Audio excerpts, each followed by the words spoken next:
इन दिनों लगातार cyber crime की घटनाएं बढ़ रही है और लोगों को झांसे में फंसा कुछ लोग भोली भाली जनता को अपना शिकार बना रहे हैं। इसी के तहत बिहारी मजदूर से धोखाधड़ी की गई है, जिससे करीब 1.5 लाख रुपए का चूना लगाया गया है।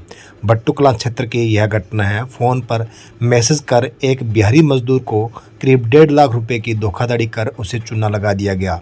मजदूर ने घटना की शिकायत भट्टू कलां पुलिस को दी और शिकायत के आधार पर पुलिस ने मामला दर्ज कर जांच शुरू कर दी है। पुलिस को दी शिकायत में बिहार के जिला दरभंगा निवासी हीरालाल साहा ने बताया कि वह पिछले लंबे समय से भट्टू मंडी में मजदूरी का काम करता है और उसे सोशल मीडिया के द्वारा उसे बताया गया कि सरकार द्वारा आपकी फैमिली आईडी के आधार पर 15,000 रुपये खाते में भेजे जाएंगे। ठगों ने मजदूर से पूछा कि आप फ़ोन पे चलाते हैं, जिस पर मजदूर ने कहा कि वह फ़ोन पे चलाता है। ठगों ने मजदूर को अपने झांसे में लेकर 3 बार ट्रांजैक्शन करने को कहा। शिकायतकर्ता ने कहा कि उसने ठगों के झांसे में आकर उनके कहे अनुसार 3 बार ट्रांजैक्शन कर दी। वहीं उसके पास व्हाट्सएप पर एक लिंक आया, जिसे उसने उनके कहे अनुसार इंस्टॉल कर लिया। इसके बाद जब उसने बैंक खाता संभाला तो 1,43,938 रुपये गायब मिले। इसकी शिकायत के आधार पर पुलिस ने मामला दर्ज कर जांच शुरू कर दी है। आप लोग भी सावधान रहे। ऐसे कॉल आए या ऐसा कोई मैसेज आए तो कृपया करके इस तरह के झांसे में ना फंसे, ताकि आपसे कोई ठगी ना हो सके। अन्यथा कुछ लोग इस तरह की घटनाएं को अंजाम दे रहे हैं और बिना सावधानी बरतने के चलते कुछ लोग शिकार भी हो रहे हैं। बार बार पुलिस प्रशासन द्वारा भी लोगों को जागरूक किया जा रहा है। अगर इस तरह की कोई साइबर ठगी होती है तो कृपया 1930 पर डायल कर इसकी सूचना दें, ताकि तुरंत कार्रवाई की जा सके।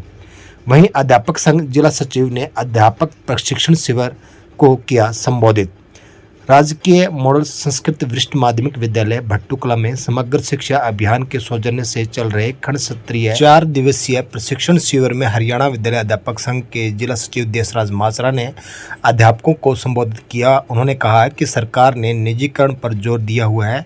निजी विद्यालयों में तो बच्चों का दाखिला 3 वर्ष की आयु में कर लिया जाता है, लेकिन सरकारी आदेशों के अनुसार सरकारी विद्यालयों में दाखिले की आयु 6 वर्ष कर दी गई है, और वह भी 1 अप्रैल को। सोचने वाली बात यह है कि सरकार आम जनता के लिए क्या शिक्षा को बंद करना चाहती है।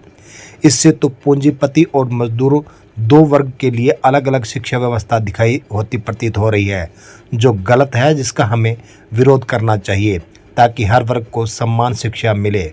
उन्होंने कहा कि हमें लोगों को समझाना पड़ेगा कि शिक्षा की व्यवस्था करना सरकार का काम है। हम सभी अध्यापक बच्चों को पढ़ाने के लिए बिल्कुल तैयार हैं। निजी विद्यालयों में बहुत भारी फीस ली जाती है। महंगाई के समय में सरकारी विद्यालयों की सार संभाल करना गांव के लोगों का काम है। सरकार प्रचार करती है कि शिक्षा पर बहुत भारी खर्च करना पड़ता है, जबकि वास्तविकता में सरकार जीडीपी का केवल 3.5% ही खर्च करती है। यह खर्च कम से कम 6% होना चाहिए। समय समय पर सरकार द्वारा सरकारी अध्यापकों से बीएलओ या 15 साल से ऊपर के व्यक्तियों को पढ़ाने की जिम्मेदारी, परिवार पहचान पत्र बनाने की जिम्मेदारी भी सरकारी अध्यापकों की लगाई जाती है, जबकि यह काम सक्षम युवाओं के माध्यम से करवाए जा सकते हैं।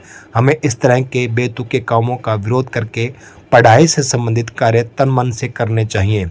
हमें लोगों में विश्वास पैदा करना होगा कि सरकारी स्कूलों में बहुत अच्छी पढ़ाई होती है। उन्होंने कहा कि दिखावे के लिए कुछ लोग चाहते हैं हमारे बच्चे प्राइवेट स्कूलों में पढ़े, प्राइवेट बसों में हम यात्रा करें, लेकिन हमारे बच्चों को नौकरी सरकारी मिले। हम सबकी जिम्मेदारी है कि सरकारी तंत्र को बचाए रखने के लिए हर तरह से प्रयास करें, ताकि अपनी नौकरी और आने वाले बच्चों के रोजगार को सुरक्षित रखा जा सके। उन्होंने कहा कि 25 मई को हमारे हरियाणा में लोकसभा चुनाव हैं। हमें सोच समझकर वोट करना चाहिए। वही मतदान हर मतदाता को करना चाहिए। इस लोकतंत्र में सही व योग्य उम्मीदवार का चयन हो, इसीलिए हमें अपना वोट का अधिक से अधिक प्रयोग करते हुए और हर मतदाता को जागरूक करते हुए हमें मतदान करना चाहिए।